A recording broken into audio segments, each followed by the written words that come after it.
Hello दोस्तों, एक बार फिर से स्वागत है आपका मेरे इस चैनल में। और जैसा कि आप सभी को मालूम है, हम यूनिट 10 परीक्षा धाम की बुक इस चैनल के माध्यम से कंप्लीट कर रहे हैं और ये हमारा चैप्टर नंबर 8 है।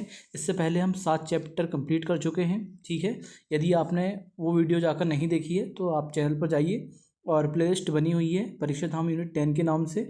और आपको PDF यदि चाहिए तो चैनल में के डिस्क्रिप्शन में अगर यदि आप जाएंगे तो उसमें टेलीग्राम की ग्रुप की लिंक डली हुई है, तो आप उसको टेलीग्राम ग्रुप जाकर ज्वाइन कर लेंगे। वहाँ आपको PDF सारी मिल जाएंगी, वहाँ चैप्टर वाइज PDF डली हुई हैं। ठीक है, और इस वीडियो के बाद चैप्टर नंबर 8 की भी PDF वहाँ आपको मिल जाएगी। ठीक है, लास्ट 2-3 चैप्टर बचे हुए हैं, उनको हम जल्दी कंप्लीट करेंगे।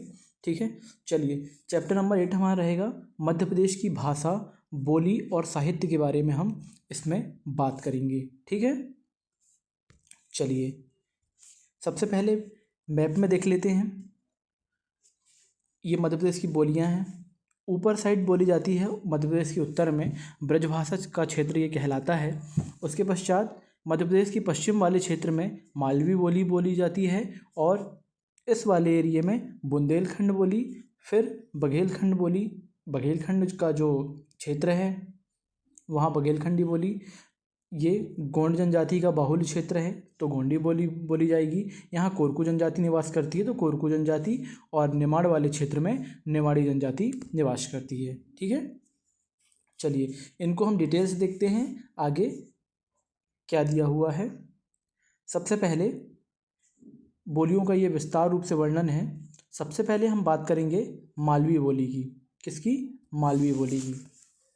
तो मालवी बोली का क्षेत्र क्या है? सीहोर, नीमच, रतलाम, मंदसौर, शाजापुर, झाबुआ, उज्जैन, देवास, इंदौर, ये सारे मालवा क्षेत्र के ज़िले इसके अंतर्गत आएंगे। ठीक है, मालवी बोली के अंतर्गत। तो यहाँ से आप अनुमान लगा सकते हैं कि मालवी बोली कहाँ बोली जाएगी। मालवा क्षेत्र के जितने ज़िले हैं लगभग सारे ज़िलों के अंतर्गत मालवी बोली का यूज़ किया जाता है। ठीक है, इसका विकास कैसे हुआ? इसका विकास राजस्थानी हिंदी के सौरसैनी अपभ्रंश से हुआ है।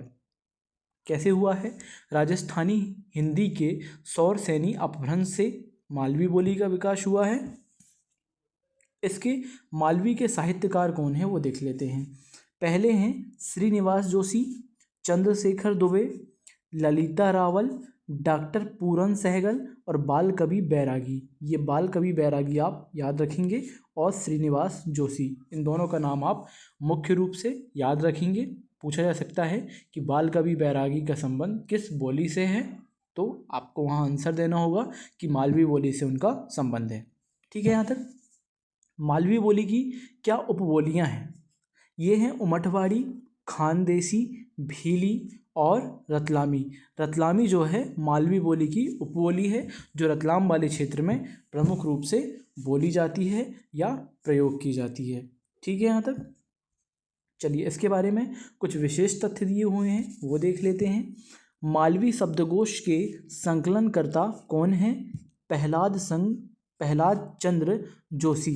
प्रहलाद चंद्र जोशी जो है मालवी शब्दकोश के संकलनकर्ता हैं और इसकी लिपि देवनागरी है। मालवी बोली की लिपि क्या है? देवनागरी है। ठीक है, यहाँ मालवी बोली के बारे में हमने डिटेल से देखा है ना, आपको क्लियर हुआ होगा। चलिए अब बात करते हैं बघेली बोली के बारे में। कौन सी बोली? बघेली बोली। क्षेत्र है इसका रीवा, सतना, शहडोल, उमरिया आदि।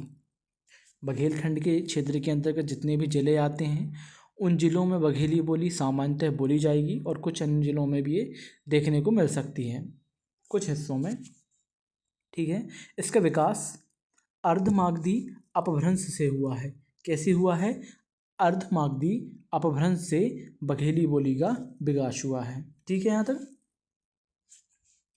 चलिए इसके बारे में आगे देख लेते हैं। बघेली साहित्यकार श्रीनिवास शुक्ल और विश्वनाथ सिंह हैं। बघेली साहित्यकार में कौन है? श्रीनिवास शुक्ल और विश्वनाथ सिंह इसके प्रमुख हो जाएंगे। और बघेली की उपबोलियां कौन सी हैं? तिरहरी और गहोरा। ठीक है, गहोरा जो है बघेल वंश की राजधानी हुआ करती थी जब स्थापित हुआ था। ठीक है, उस समय गहोरा इसकी राजधानी थी। ठीक है, जो बघेल रियासत के आदि पुरुष कहे जाते हैं व्याघ्रदेव, उन्होंने इसको राजधानी बनाया था स्थापना के समय। ठीक है, यदि आप रियासत पढ़ते होंगे तो आपको ये जानकारी होगी। बघेली शब्दकोश के संकलनकर्ता श्रीनिवास शुक्ल हैं। कौन है? श्रीनिवास शुक्ल हैं बघेली बोली के संकलनकर्ता। ठीक है, चलिए कुछ कन्फ्यूज़न पॉइंट के बारे में बात कर लेते हैं कि हमको कैसे कन्फ्यूज़ नहीं होना है। ठीक है, राष्ट्रीय हिंदी दिवस कब मनाया जाता है? 14 सितंबर को। ठीक है, राष्ट्रीय जो हिंदी दिवस है वो 14 सितंबर को मनाया जाता है, ये सभी को मालूम होता है। लेकिन विश्व हिंदी दिवस, तो विश्व हिंदी दिवस ये है 10 जनवरी को। ठीक है, तो विश्व हिंदी दिवस कब मनाया जाएगा? 10 जनवरी को। फिर हम आगे बात करेंगे विश्व मातृभाषा दिवस। ठीक है, तो विश्व मातृभाषा दिवस है, ये है 21 फरवरी। ठीक है, चलिए इसको एक बार फिर से देखते हैं कि राष्ट्रीय हिंदी दिवस 14 सितंबर का है, फिर विश्व हिंदी दिवस ये है 10 जनवरी का, आगे है विश्व मातृभाषा दिवस, ये है 21 फरवरी का। ठीक है, 21 फरवरी विश्व मातृभाषा दिवस, 10 जनवरी विश्व हिंदी दिवस, राष्ट्रीय हिंदी दिवस 14 सितंबर का है। ठीक है यहाँ तक। चलिए जॉर्ज अब्राहम ग्रियर्सन के बारे में बात करते हैं। बुंदेली भाषा का नामकरण जॉर्ज ग्रियर्सन ने किया था। जॉर्ज अब्राहम ग्रियर्सन आयरलैंड के निवासी और प्रमुख भाषा वैज्ञानिक थे। आयरलैंड से इनका संबंध था। इन्होंने भारत में रहकर मैथिली, बंगाली, निमाड़ी और बुंदेली भाषा को बढ़ावा दिया था। कौन कौन सी बोलियां हैं? मैथिली, बंगाली, निमाड़ी और बुंदेली भाषा को इन्होंने बढ़ावा दिया था। ठीक है यहाँ तक। चलिए आगे देख लेते हैं अब बुंदेली भाषा के बारे में विस्तार से। कौन सी भाषा? बुंदेली। हमने मालवी देखा और बघेली देखा डिटेल से। ठीक है, अब हम बात करेंगे बुंदेली भाषा के बोली के बारे में। ठीक है, क्षेत्र, इसका क्षेत्र वही होगा जो बुंदेलखंड के क्षेत्र में आता है, जैसे दतिया, अशोकनगर, सागर, छतरपुर, दमोह, पन्ना आदि। इसका विकास कैसे हुआ? पश्चिमी हिंदी के सौरसेनी अपभ्रंश से बुंदेली बोली का विकास होता है। बुंदेली साहित्यकार कौन होते हैं? जगनिक, ईशुरी, गंगाधर व्यास और महेश कटारे। महेश कटारे का नाम विशेष रूप से आप याद रखेंगे। ठीक है, ये बुंदेली साहित्यकार हैं, जगनिक, ईशुरी, गंगाधर व्यास और महेश कटारे। ठीक है, बुंदेली की उपबोलियां हैं लोंधाती, खटोला आदि। क्या है? लोंधाती, खटोला आदि। ठीक है यहाँ तक। इसके बारे में विशेष देख लेते हैं। विशेष क्या दिया हुआ है बुंदेली बोली के बारे में? बुंदेली शब्दकोश के संकलन करता है महेश कटारे। इसीलिए मैं बात कर रहा था कि इनको विशेष रूप से आप याद रखेंगे कि बुंदेली बोली है उसके मतलब शब्दकोश के संकलनकर्ता कौन है? महेश कटारे हैं। ठीक है यहाँ तक। मध्य प्रदेश में सर्वाधिक विस्तार बुंदेली बोली का है। यदि आपसे क्वेश्चन पूछा जाए कि निम्न में से इन बोलियों में से किस बोली का विस्तार सर्वाधिक है मध्य प्रदेश में, तो ये हो जाएगा क्या? बुंदेली बोली। ठीक है, बुंदेली भाषा का नामकरण जॉर्ज ग्रियर्सन ने किया था। किसने किया था? जॉर्ज ग्रियर्सन ने किया था बुंदेली भाषा का नामकरण। ठीक है, आगे है निमाड़ी बोली। कौन सी बोली? निमाड़ी बोली। इसके बारे में देख लेते हैं। इसका क्षेत्र है निमाड़ के सारे जिले, खंडवा, खरगोन, धार, देवास, बड़वानी, झाबुआ, इंदौर। अब जैसे ये इंदौर है, ठीक है, धार, ये कुछ कुछ जिले मालवा क्षेत्र के अंतर्गत भी आते हैं, लेकिन इतना इसमें डिफरेंस नहीं किया जाता क्योंकि बोली है। ठीक है, कोई अंतर्राष्ट्रीय बॉर्डर नहीं है। ठीक है, कि यहाँ नहीं बोली जाएगी वहाँ नहीं बोली जाएगी, ऐसा कोई इसमें क्राइटेरिया नहीं है। ठीक है, विकास, इसका विकास कैसे हुआ? पश्चिमी हिंदी के सौरसेनी अपभ्रंश से इसका विकास होता है। निमाड़ी साहित्यकार कौन है? श्री राम परिहार, महादेव प्रसाद चतुर्वेदी, संत सिंगाजी और प्रभाकर चौबे। संत सिंगाजी का नाम आप याद रखेंगे, ये यहाँ फेमस हैं। निमाड़ का कबीर भी इनको कहा जाता है, आपने साहित्यकार के बारे में पढ़ा होगा। तो निमाड़ की बोलियों की बात करें, ये हैं बरेला, भीली, बैजारी, गुरबी और बडगुंडी। ठीक है, ये क्या है? निमाड़ की उपबोलियाँ हैं। ठीक है, यहाँ तक। निमाड़ के विशेष तथ्यों के बारे में बात कर लेते हैं। ठीक है, निमाड़ी शब्दकोश के संकलनकर्ता राम नारायण उपाध्याय हैं। कौन है? राम नारायण उपाध्याय हैं निमाड़ी शब्दकोश के संकलनकर्ता। 19 सितंबर को, कब? 19 सितंबर को निमाड़ी दिवस मनाया जाता है। ये आप याद रखेंगे। निमाड़ी दिवस 19 सितंबर को मनाया जाता है। जॉर्ज अब्राहम ग्रियर्सन ने निमाड़ी भाषा को दक्षिणी राजस्थानी कहा है। ठीक है, निमाड़ राजस्थान के लगभग दक्षिण में है। ठीक है, एग्जैक्ट तो दक्षिण पूर्व में है, लेकिन ऐसा आप अनुमान लगा सकते हैं कि दक्षिण में है, इसलिए इन्होंने दक्षिणी राजस्थानी कहा है। याद रखने के लिए, निमाड़ी भाषा का साहित्य नामक पुस्तक श्री राम परिहार द्वारा लिखी गई। ठीक है, निमाड़ी भाषा का साहित्य नामक पुस्तक श्री राम परिहार ने लिखी। किसने लिखा? श्री राम परिहार ने। चलिए, यहाँ तक हो गया। आगे है ब्रज बोली के बारे में। कौन सी बोली? ब्रज बोली। ये भिंड, मुरैना, श्योपुर, ग्वालियर, गुना, अशोकनगर आदि जिलों में ये बोली जाती है सामान्यतः। इसका विकास सौरसेनी अपभ्रंश से हुआ है। ब्रज साहित्यकार हैं सूरदास, मीराबाई, रहीम और रशखान। ठीक है, ये इसके ब्रज बोली के कुछ साहित्यकार हैं। अब ब्रज की उपबोलियाँ क्या है? तौरधारी, लौधधारी और सिकरवारी। कौन कौन सी हैं? तौरधारी, लौधधारी और सिकरवारी ब्रज की उपबोलियाँ हैं। ठीक है, यहाँ तक। चलिए आगे देख लेते हैं। इसके बारे में विशेष तथ्य दिए हुए हैं। विशेष तथ्य, ब्रज शब्दकोश के संकलनकर्ता रामशरण गौड़ हैं। कौन है? रामशरण गौड़ जो हैं ब्रज शब्दकोश के संकलनकर्ता हैं। हिंदुस्तानी शास्त्रीय संगीत में सर्वाधिक ब्रज भाषा का प्रयोग किया जाता है। भारतीय शास्त्रीय संगीत जो है उसमें सर्वाधिक जिस भाषा का प्रयोग किया जाता है वो है ब्रज भाषा। ये आप याद रखेंगे। अगला है तंवरघारी। क्या है? तंवरघारी। चंबल नदी के किनारे बसे जिले जैसे भिंड, मुरैना के आसपास के कुछ इलाकों को तंवरघार कहा जाता है। ठीक है, इस इलाके में बोली जाने वाली बोली को तंवरघारी कहते हैं। यह ब्रजभाषा बुंदेली और भदावरी के काफ़ी नज़दीकी मानी जाती है। चलिए, यहाँ तक क्लियर है। आगे देख लेते हैं भदावरी के बारे में। क्या है भदावरी के बारे में? दोस्तों, ये छोटी छोटी बोलियां कभी पूछ ली जाती हैं कि निम्न में से कौन सी बोली मध्य प्रदेश में नहीं बोली जाती है। यदि ये भदावरी इस टाइप कुछ दे दें तो हम कन्फ्यूज जाते हैं, क्योंकि हम सिर्फ निमाड़ी, बुंदेली, बघेली ऐसा समझते हैं, लेकिन ये भाषाएं याद रखना ज़रूरी है। यह भाषा ग्वालियर और चंबल संभाग के कुछ क्षेत्रों में बोली जाती है। कहाँ? ग्वालियर और चंबल संभाग के कुछ क्षेत्रों में बोली जाती है भदावरी। यह भाषा राजस्थान, ब्रज और बुंदेली भाषा के मिश्रण से बनी है। ठीक है, यहाँ तक। अगला है मध्य प्रदेश की राजभाषा। क्या है? मध्य प्रदेश की राजभाषा। इसके बारे में बात करते हैं। तो मध्य प्रदेश की आधिकारिक भाषा हिंदी है, अर्थात राजकीय कार्यों हेतु हिंदी को आधिकारिक भाषा का दर्जा दिया गया है। 1976 में राजभाषा अधिनियम के तहत भाषा के आधार पर क वर्ग में शामिल राज्यों की राजभाषा हिंदी होगी, ऐसा कहा गया है। क वर्ग में मध्य प्रदेश, उत्तर प्रदेश, हरियाणा, उत्तराखंड, राजस्थान, बिहार आदि राज्यों को शामिल किया गया था, इसलिए जो क वर्ग है उसमें मध्य प्रदेश शामिल था। तो इसकी राजभाषा क्या है? हिंदी है। आप याद रखेंगे कि 1976 में राजभाषा अधिनियम आया था, उसके तहत मध्य प्रदेश की राजभाषा क्या है?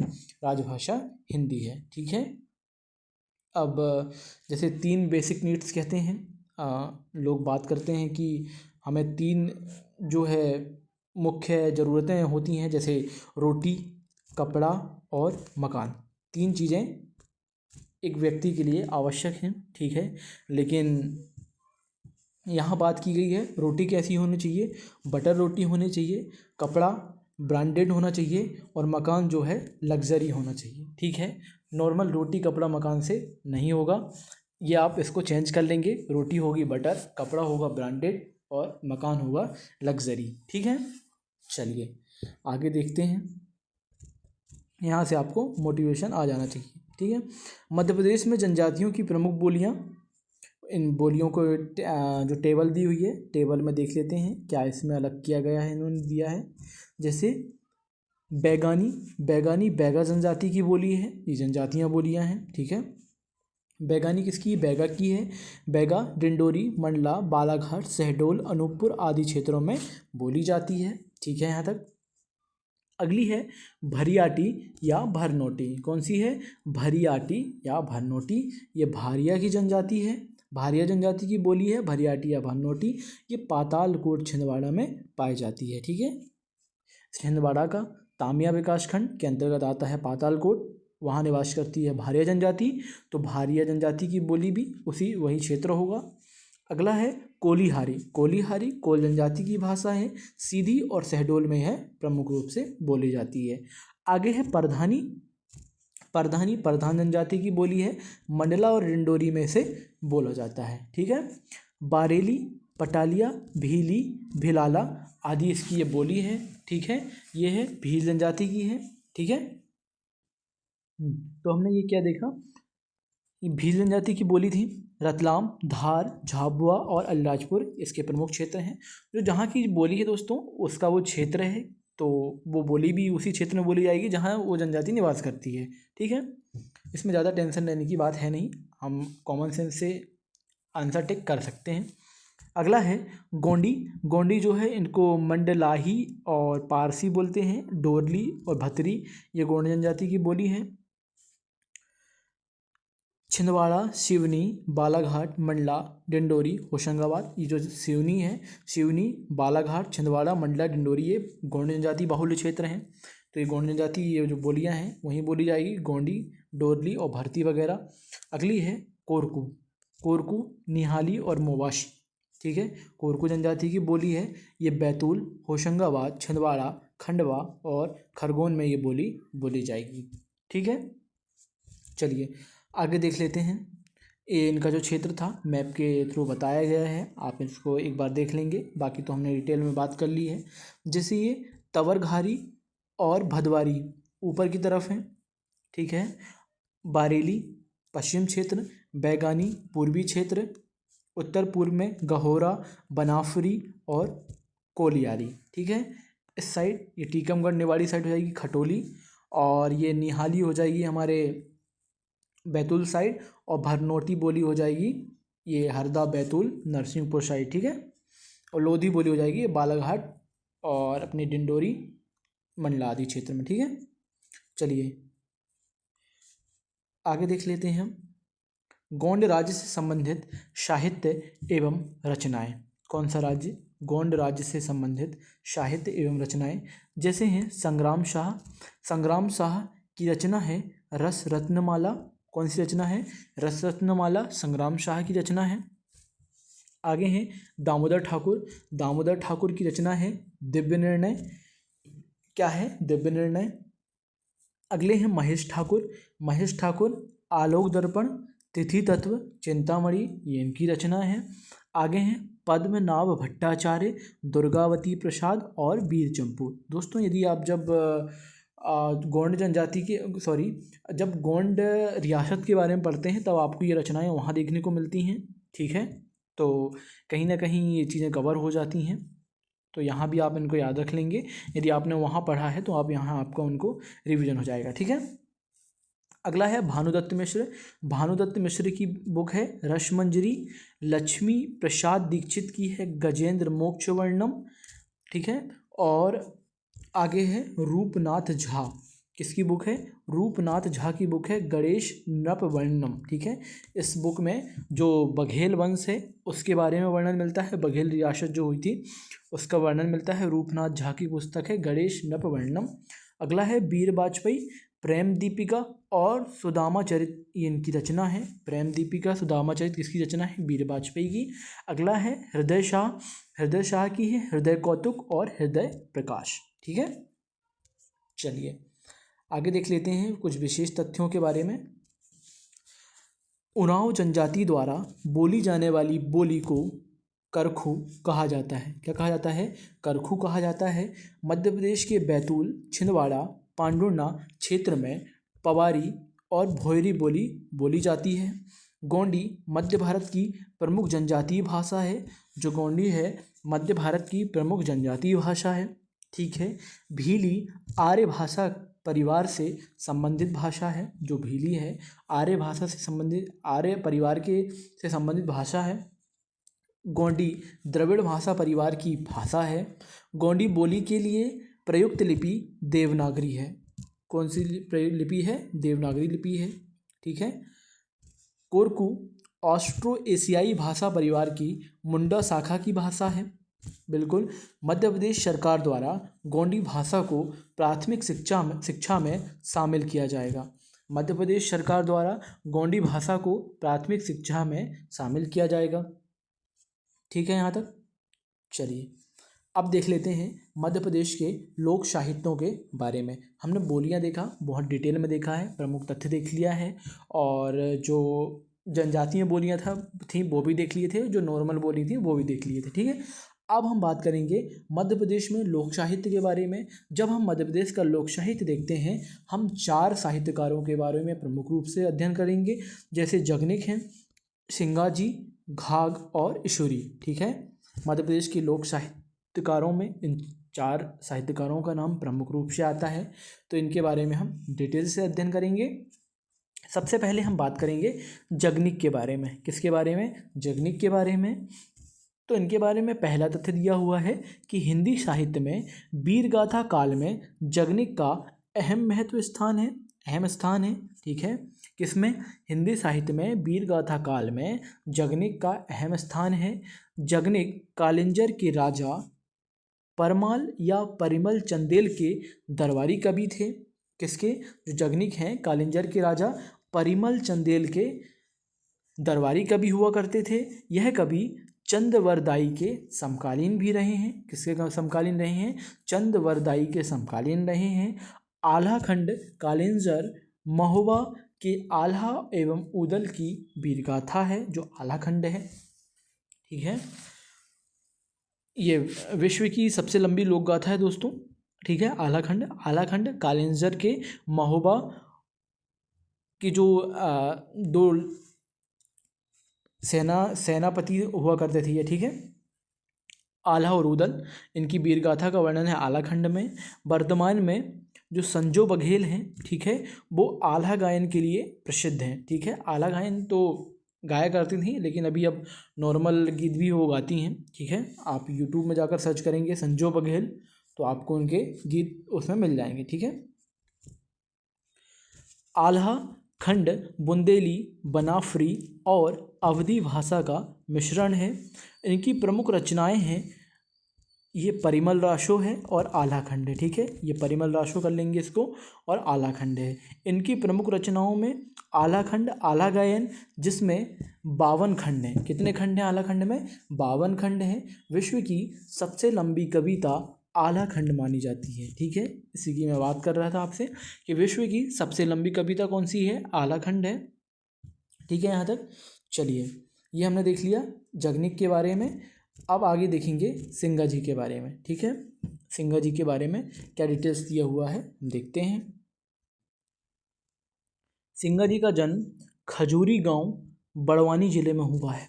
कहाँ हुआ था? सिंगा जी का जन्म खजूरी गांव बड़वानी जिले में हुआ है। ठीक है। ऐसे याद रखेंगे कि बड़े बड़े लोग खजूर खाते हैं, तो खजूरी गांव में बड़वानी जिले में इनका जन्म हुआ था। संत सिंगा जी मध्य प्रदेश के निमाड़ क्षेत्र के प्रमुख संत हैं। संत सिंगा जी मध्य प्रदेश के निमाड़ क्षेत्र के प्रमुख संत हैं। इन्हें निमाड़ का कबीर भी कहा जाता है। सिंगा जी को क्या कहा जाता है? निमाड़ का कबीर। सिंगा जी का मेला उनकी कर्मस्थली पिपल्या या छालपी खुर्द जिला खंडवा में लगता है। कहाँ? ये पिपल्या और छालपी खुर्द 2 गांवों का नाम मिलता है। तो आप 2 में से ऑप्शन के हिसाब से आंसर टिक करेंगे। ठीक है। और यदि दोनों ऑप्शन में रहेंगे तो या तो उसके आंसर दोनों ऑप्शन मान लिए जाएंगे या वो डिलीट कर देंगे। ठीक है। वो आय के ऊपर निर्भर करता है। यह संत कबीर के समकालीन रहे हैं, इसलिए इनको निमाड़ का कबीर कहा जाता है, क्योंकि उनके समकालीन थे। सिंगा जी के प्रमुख शिष्यों की बात करें, ये हैं खेमदास, दलुदास, धनीजी दास और रंकदास प्रमुख थे। ठीक है। आगे देख लेते हैं। आगे है, क्या है आगे, परचरी। परचरी सिंगाजी का साहित्यिक ग्रंथ है जिसे खेमदास ने संकलित किया। परचरी जो है किसका साहित्यिक ग्रंथ है? सिंगाजी का साहित्यिक ग्रंथ है जिसे खेमदास ने संकलित किया था। इन्हें निमाड़ क्षेत्र में पशु रक्षक देव के नाम से भी पूजा जाता है। ऐसा माना जाता है कि सिंगाजी पशुओं की रक्षा करते हैं, इसलिए इनकी पूजा की जाती है। इनकी रचनाओं में 12 मासी, 15 तिथि, नरद, शरद और सातवार और दोषबोध इनकी प्रमुख रचनाएं हैं। ठीक है यहाँ तक। चलिए अब घाघ के बारे में बात कर लेते हैं। कवि घाघ। घाघ के जन्म 1753 में, जो घाघ हैं उनका जन्म 1753 में कन्नौज के निकट उत्तर प्रदेश राज्य में हुआ था। घाघ का वास्तविक नाम देवकली दुबे था। क्या नाम था? देवकली दुबे था। घाघ को कृषि और मौसम का दुर्लभ ज्ञान था। उस समय के बारे में बात हो रही है। इनकी कहानी कृषि से संबंधित है और ये अकबर के समकालीन रहे हैं। किसके समकालीन? अकबर के समकालीन रहे हैं। अकबर ने इन्हें चौधरी की उपाधि दी और इन्हें कन्नौज के पास कुछ भूमि भी दी थी। ठीक है, अकबर ने इन्हें चौधरी की उपाधि दी और इन्हें कन्नौज के पास कुछ भूमि भी दी थी। ठीक है, आगे है, इनकी प्रमुख रचनाओं में घाघ बहादुरी की रचनाएं इनको कहा जाता है। घाघ बहादुरी की रचनाएं। ठीक है, आगे हैं इशूरी के बारे में। किसका? इशूरी। इनका जन्म झांसी जिले के मेंढकी गांव में हुआ था। इनका पूरा नाम हरताल ईशूरी था। ईशूरी को बुंदेलखंड का जयदेव कहा जाता है। ईशूरी को फाग गायन का जनक भी कहा जाता है। क्या कहा जाता है? फाग गायन का जनक भी कहा जाता है। इनकी रचनाओं में जो है प्रेमिका रजऊ, ईशूरी सत्सई, ईशूरी प्रकाश और ईशूरी फागे है। ठीक है, चलिए ईशूरी के बारे में क्लियर हो गया कि इनका झांसी जिले में मेंढकी गांव में जन्म हुआ था। हरताल ईशूरी इनका पूरा नाम था और ईशूरी को बुंदेलखंड का जयदेव कहा जाता है। ईशूरी को फाग गायन का जनक भी कहा जाता है। इनकी रचनाओं में प्रेमिका रजऊ, ईशूरी सत्सई, ईशूरी प्रकाश और ईशूरी फागे प्रमुख रचनाएं हैं। ठीक है, चलिए रचनाओं के बारे में मैप से दिया हुआ है। ईशूरी फागे, इसमें में क्या है? संकलन कृष्णानंद गुप्त द्वारा किया गया था। ईशूरी प्रकाश, इसमें संकलन गौरी शंकर द्विवेदी द्वारा किया गया। अगला है ईशूरी सत्सई, संकलन गुणसागर सत्यार्थी के द्वारा किया गया था। ठीक है, आगे है ईशूरी के समकालीन दो अन्य कवि हुए हैं, गंगाधर एवं ख्यालराम। कौन हुए हैं? गंगाधर एवं ख्यालराम। इन तीनों को बुंदेलखंड की बृहदत्रयी कहा जाता है। ठीक है, ईशूरी के समकालीन दो अन्य कवि हुए, गंगाधर एवं ख्यालराम। इन तीनों को बुंदेलखंड में बृहदत्रयी कहा जाता है। ठीक है, ईशूरी को तो कहा भी जाता है। ठीक है, लेकिन ईशूरी के साथ साथ कौन है? गंगाधर और ख्यालराम। इन तीनों को बृहदत्रयी कहा जाता है। ठीक है, गंगाधर और ख्यालराम याद रखेंगे। चलिए आगे देख लेते हैं साहित्यकार एवं उनकी परीक्षा उपयोगी रचनाएं। ठीक है, जब आप मध्य प्रदेश में साहित्यकार पढ़ते हैं, ठीक है, तो वहाँ भी आप डिटेल में पढ़ते हैं और यहाँ टेबल फॉर्म में दी हुई हैं, तो यहाँ भी हम देखेंगे। चलिए सबसे पहले हम बात करते हैं, क्योंकि सिलेबस की सीधी सी लाइन है कि लोक साहित्यकार और उनकी रचनाओं के बारे में पढ़ना है हमें। ठीक है, जैसे सिंगाजी की रचनाएं अभी हमने देख के आया, 12 मासी, 15 तिथि, नरद, शरद, बाणामली, दोषबोध, शाखी। इसमें कुछ रचनाएं ऐड कर दी गई हैं। आगे है ईशूरी के बारे में है ईशूरी सत्सई, ईशूरी फाग, ईशूरी प्रकाश। ठीक है, आगे है जगनिक, परिमल राशो, आलाखंड, ये इनकी रचनाएं हैं। घाघ के बारे में घाघ बहादुरी की रचनाएं हैं। फिर माखनलाल चतुर्वेदी, हिमतरंगिणी, दीप के दीप जले, धूम्र विलय, कृष्णार्जुन युद्ध, हिमकिरीटिनी आदि माखनलाल चतुर्वेदी की रचनाएं हैं। फिर गजानन माधव मुक्तिबोध के बारे में देख लेते हैं। चांद का मुंह टेढ़ा है और ब्रह्म राक्षस, ये इनकी रचनाएं हैं। सुभद्रा कुमारी चौहान, त्रिधारा, बिखरे मोती, मुकुल, बचपन और झांसी की रानी जैसी रचनाएं सुभद्रा कुमारी चौहान की प्रमुख रचनाएं हैं। आगे है हरिशंकर परशाई। हरिशंकर परशाई की रचनाएं हैं भूत के पांव पीछे, हंसते हैं और रोते हैं, इनकी ये रचनाएं हैं। ठीक है, आगे है शरद जोशी के बारे में। शरद जोशी के बारे में देखते हैं। अंधों का हाथी, एक था गधा और तिलिस्म। दोस्तों ये रचनाएं ऐसे याद नहीं होती हैं, आपको इनको बार बार रिवीजन करना पड़ेगा, बार बार लिख के देखना पड़ेगा, तब ये होती हैं, नहीं तो हम वहाँ कन्फ्यूज हो जाते हैं, क्योंकि सारी रचनाएं एक सी लगती हैं, सारे साहित्यकार एक से लगते हैं, फिर हम वहाँ आंसर सही नहीं लगा पाते। आगे है बालकृष्ण शर्मा नवीन के बारे में। कुमकुम, रश्मि रेखा, उर्मिला और अपलक। ठीक है, आगे हैं भवानी प्रसाद मिश्र, गीत फरोश, चकित है दुख और अंधेरी कविताएं, ये इनकी रचनाएं हैं। आगे हैं मुल्ला रामूजी। मुल्ला रामूजी की रचना है लाठी और भैंस और अंगूरा। ठीक है, लाठी और भैंस और अंगूरा। ठीक है, आगे है पद्माकर। पद्माकर का गंगा लहरी, राम रसायन, कली पच्चीसी। गंगा लहरी, राम रसायन और कली पच्चीसी। केशवदास, केशवदास की है रसिक प्रिया, कवि प्रिया, विज्ञान गीता, रामचंद्रिका। कवि प्रिया इसमें लिखा नहीं है, आप ऐड कर लेंगे। ठीक है, इसमें लिखा है कि यहाँ से एक प्रश्न हर साल आता है, कसम है सभी लोग याद कर लें। ठीक है, ऐसा बुक में लिखा हुआ है तो याद करना ही होगा। भवभूति, भवभूति की रचना है मालती माधव उत्तर रामचरित। क्या है? मालती माधव उत्तर रामचरित। बाणभट्ट हर्षचरित, कादम्बरी और चंडी शतक। ठीक है, हर्षचरित, कादम्बरी और चंडी शतक बाणभट्ट की रचना है।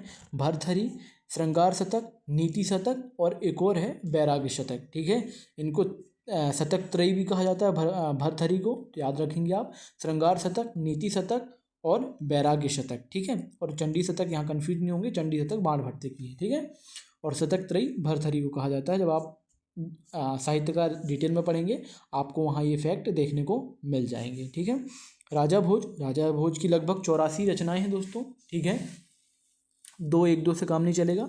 सम्रांगण सूत्रधार और सरस्वती कंठाभरण, ये उनकी प्रमुख रचनाओं में से एक भी नहीं है, दो ही हैं। ठीक है, इनकी महत्वपूर्ण रचनाएं हैं, लगभग 15 से 20 ऐसी रचनाएं हैं जो याद रखना जरूरी है।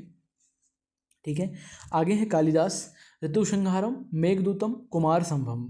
ठीक है, ये भी इनकी 3 रचनाएं दी हुई हैं। ठीक है, ऋतुसंहारम, मेघदूतम, कुमार संभवम। ठीक है, आगे है इनकी अभिज्ञान शकुंतलम रचना है। ठीक है, कुमार संभवम। चलिए फिर आगे भूषण, भूषण के बारे में देख लेते हैं। शिवा बावनी, छत्रसाल दशक और भूषण उल्लास। ये दूषण उल्लास नहीं है, भूषण उल्लास है। ठीक है, अटल बिहारी वाजपेयी, अटल बिहारी वाजपेयी की रचनाओं में प्रमुख है मेरी 51 कविताएं। प्रयाग दत्त शुक्ल, होशंगाबाद हुंकार, मध्य प्रांत मरीचिका, ये इनकी प्रमुख रचनाएं हैं। Dwarka Prasad Mishra, the search for Lanka और Krishnayan. The search for Lanka और कृष्णायन की रचना है। श्री मित्र मिश्र, ये हैं वीर मित्रोदय, इनकी रचना हो जाएगी। ठीक है, चलिए आगे देख लेते हैं शिव मंगल सिंह सुमन के बारे में। शिव मंगल सिंह सुमन, मिट्टी की महिमा, मिट्टी की बारात और हिल्लोल, इनकी प्रमुख रचना है। मुल्ला दाऊद में चंदायन, ज्ञानदीप, ये इनकी प्रमुख रचना है। घनश्याम सक्सेना की जंगल सत्याग्रह और जंगल सत्य, ये जंगल सत्याग्रह याद रखेंगे आप, ये प्रमुख रचना है। वृंदावन लाल वर्मा, झांसी की रानी, एक उपन्यास इन्होंने लिखा है। ठीक है, नारायण पंडित की प्रमुख रचना है हितोपदेश, पशु पक्षियों की कहानी पर आधारित एक संस्कृत ग्रंथ है। बल्लाल सेन, भोज प्रबंध, दान सागर।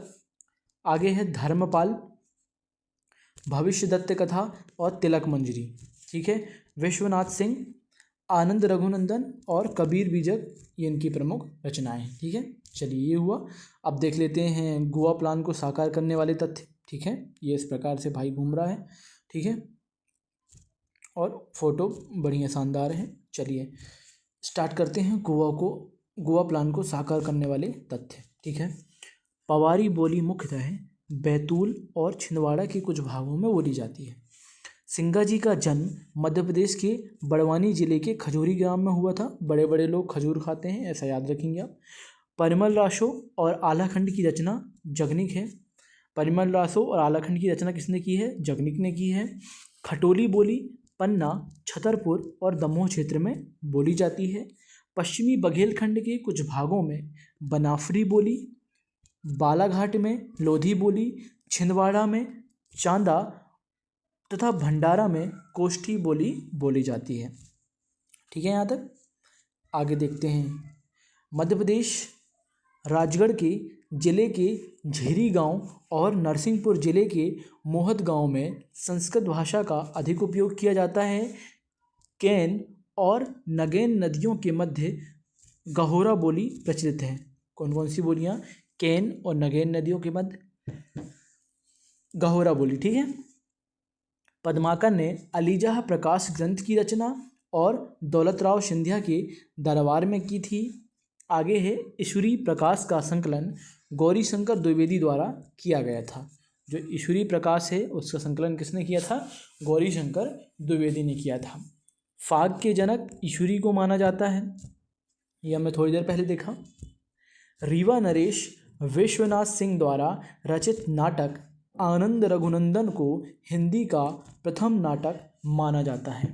अत्यंत महत्वपूर्ण फैक्ट दोस्तों कि रीवा नरेश विश्वनाथ सिंह द्वारा रचित आनंद रघुनंदन को हिंदी का प्रथम नाटक माना जाता है। क्वेश्चन यदि आए कि हिंदी का प्रथम नाटक किसे माना जाता है, ऑप्शन रहेगा आनंद रघुनंदन, तो उसको आप टिक करेंगे। रचना किसने की है?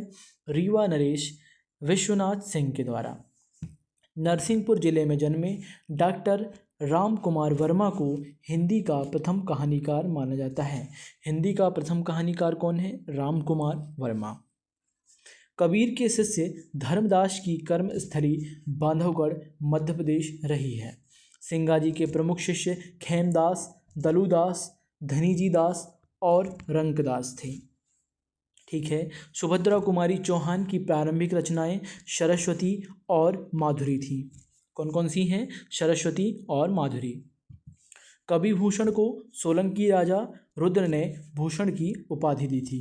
सोलंकी राजा रुद्र ने भूषण की उपाधि दी थी कवि भूषण को।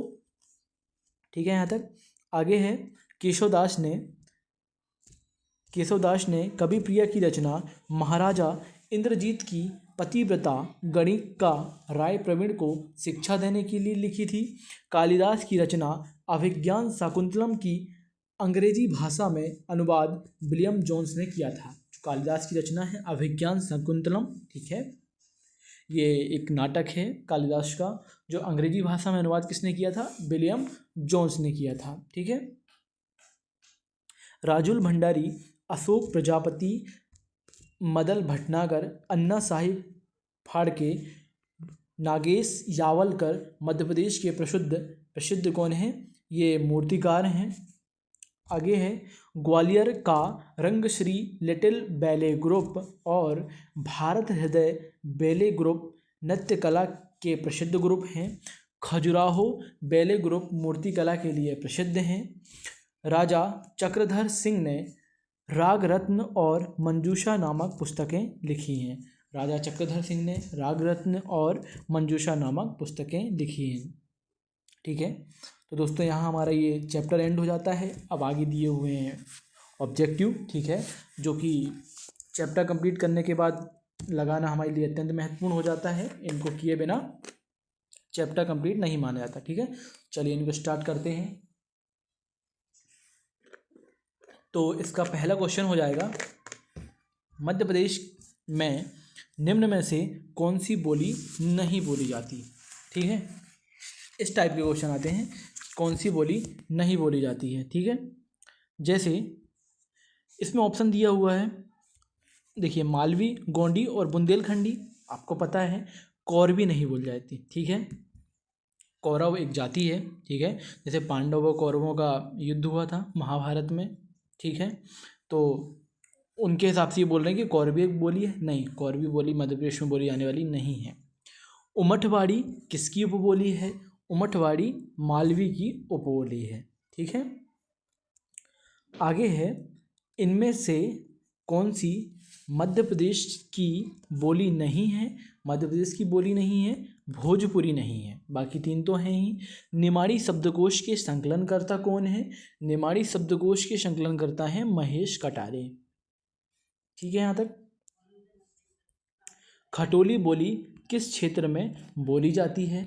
खटोली बोली पन्ना, छतरपुर, दमोह क्षेत्र में बोली जाती है। कहाँ कहाँ?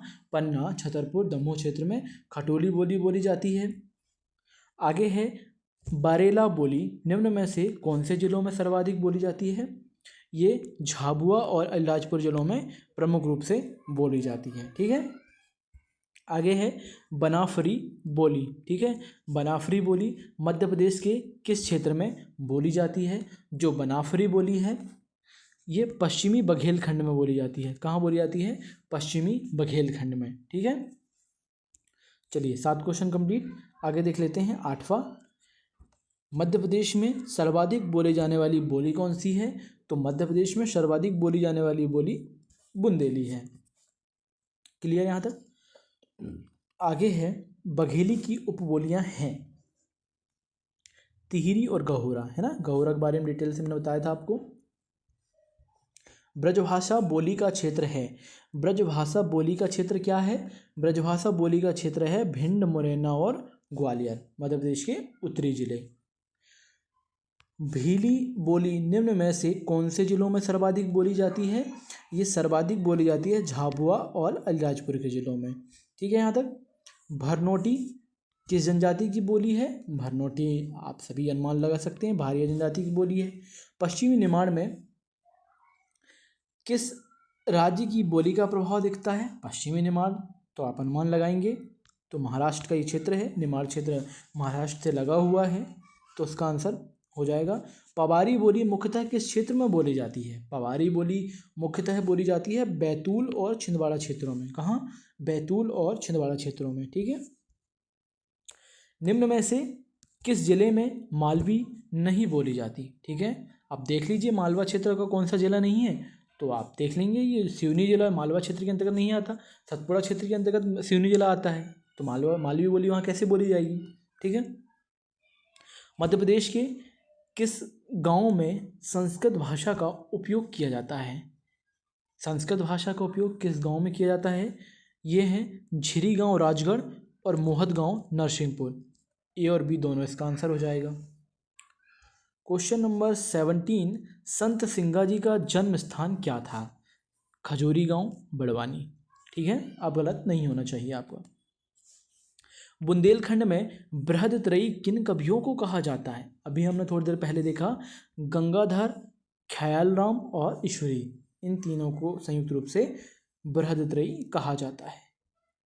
परचरी सिंगा जी का साहित्यिक ग्रंथ है जिसे खालिस्तान ने संकलित किया है। किसने संकलित किया है? ये किया है खेमदास ने। किसने? खेमदास ने। ऐसे ऑप्शन आते हैं धर्मदास, धर्मपाल, सब आपको एक सा लगता है कि आप दास याद रख लेंगे तो सही हो जाएगा। नहीं, तीनों ऑप्शन में दास लिखा है, तो खेमदास पूरा याद रखना पड़ेगा। मध्य प्रदेश में फाग गीतों का जनक किसे कहा जाता है? फाग गीतों का जनक ईश्वरी को कहा जाता है।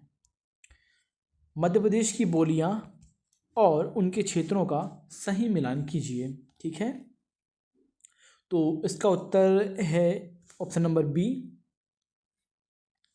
तो सही कूट का चयन करना है। ठीक है, जैसे इसका हो जाएगा निमाड़ी बोली खंडवा में होती है। ठीक है, 1 इसका हो जाएगा। अगला मालवी बोली इंदौर में। 2 गोंडी बोली कहाँ? बालाघाट में ही बोली जाएगी। 3 का 3 हो जाएगा। और बुंदेली बोली छतरपुर में। 4 का 4। ठीक है, चलिए आप इसको इत्मीनान से मिला लेंगे तो क्लियर हो जाएगा। असंगत की पहचान करें, कौन इसमें सही रूप से मेल नहीं खाता है। ठीक है, इसमें जो है मालवी श्रीनिवास जोशी, ये इसका मेल नहीं खाता है। बाकी निमाड़ी रामनारायण उपाध्याय, बघेली श्रीनिवास शुक्ल, बुंदेली महेश कटारी इनके संकलन करता है और उससे संबंधित साहित्यकार हैं। ठीक है, बुंदेली का नामकरण किसने दिया था, किसने किया था बुंदेली का नामकरण? आप सभी को मालूम है, जॉर्ज ग्रियर्सन ने। बुंदेलखंड का जयदेव किसे कहा जाता है? बुंदेलखंड का जयदेव ईश्वरी को कहा जाता है। ठीक है, यहाँ तक क्लियर। डोरली और भतरी किस जनजाति की बोलियां हैं? डोरली और भतरी ये हैं गोंड की। ठीक है, मध्य प्रदेश में किस नदी के किनारे तंवरघारी जो बोली है प्रचलित है, वो किस नदी के किनारे है? चंबल नदी के किनारे है। ठीक है, अभी हमने डिटेल से देखा इसको। गोंड राजा हृदय शाह की रचना है। गोंड राजा हृदय शाह की रचना क्या है? उपरोक्त दोनों, हृदय कौतुक और हृदय प्रकाश। अवध किशोर जड़िया का संबंध किस विधा से है? अवध किशोर जड़िया का संबंध लोक साहित्यकार हैं। ठीक है, लोक साहित्य से इनका संबंध है। रस रत्नमाला किसकी रचना है? रस रत्नमाला संग्राम शाह की रचना है। इसकी रचना है संग्राम शाह की। आगे देख लेते हैं, भविष्य दत्त कथा किसकी रचना है? भविष्य दत्त कथा जो है धर्मपाल की रचना है। किसकी? धर्मपाल की। हितोपदेश संस्कृत ग्रंथ के लेखक हैं। जो हितोपदेश संस्कृत ग्रंथ है उसके लेखक कौन हैं? नारायण पंडित। कौन है? नारायण पंडित। ठीक है, होशंगाबाद हुंकार किसकी रचना है? होशंगाबाद हुंकार ये रचना है प्रयाग दत्त शुक्ल की। किसकी रचना है? प्रयाग दत्त शुक्ल की होशंगाबाद हुंकार, याद रखेंगे आप। चंदायन किसकी कृति है? चंदायन जो है कृति हो जाएगी आपकी मुल्ला दाऊद की। ठीक है, मुल्ला दाऊद। आगे देखते हैं, आनंद रघुनंदन के लेखक कौन हैं? आनंद रघुनंदन के लेखक हैं विश्वनाथ सिंह। विश्वनाथ सिंह। वीर मित्रोदय किसकी रचना है? वीर मित्रोदय किसकी रचना है? ये है श्री मित्र मिश्र की। श्री मित्र मिश्र की है वीर मित्रोदय। ठीक है, आगे देख लेते हैं क्वेश्चन नंबर 36। झांसी की रानी उपन्यास के लेखक हैं। झांसी की रानी उपन्यास के लेखक हैं ये हैं वृंदावन लाल वर्मा। ठीक है, वृंदालाल वर्मा लिखा है इसमें। ठीक है, चलिए आगे देख लेते हैं अंतिम 3 क्वेश्चन। निमाड़ी कौन सी उपबोलियां हैं? निमाड़ी की उपबोलियां कौन सी है? तो इसमें उपरोक्त सभी हो जाएगा, बैजारी, गुरबी और बडगुंदी। ठीक है दोस्तों, इसके बाद हमारे 3 चैप्टर बच जाएंगे मुख्य रूप से, तो उनको अगले 2-3 वीडियो में कंप्लीट हो जाएंगे। ठीक है, आप चिंता ना करें और चैनल को सब्सक्राइब जरूर कर लें ताकि आपको नोटिफिकेशन मिल जाए। और वीडियो यदि अच्छा लगे तो लाइक कर दें, और यदि आपको PDF चाहिए तो टेलीग्राम चैनल ज्वाइन कर लेंगे। यूट्यूब चैनल के डिस्क्रिप्शन वाले सेक्शन में जाएंगे, उसका वहाँ आपको टेलीग्राम चैनल की लिंक मिल जाएगी। ठीक है, केशवदास ने कविप्रिया की रचना किसे शिक्षा देने के लिए लिखी थी? कविप्रिया की जो रचना की थी किसको शिक्षा देने के लिए की थी? इन्होंने की थी राय प्रवीण को शिक्षा देने के लिए। ठीक है, राय प्रवीण। खजुराहो का बेले ग्रुप किससे संबंधित है? खजुराहो का बेले ग्रुप जो है मूर्ति कला से संबंधित है। ठीक है, चलिए दोस्तों, ये हमारा चैप्टर नंबर 8 यहाँ एंड होता है। ठीक है, पूरा वीडियो देखने के लिए बहुत बहुत धन्यवाद। मिलते हैं अगले वीडियो में। आपका दिन शुभ हो। ठीक है।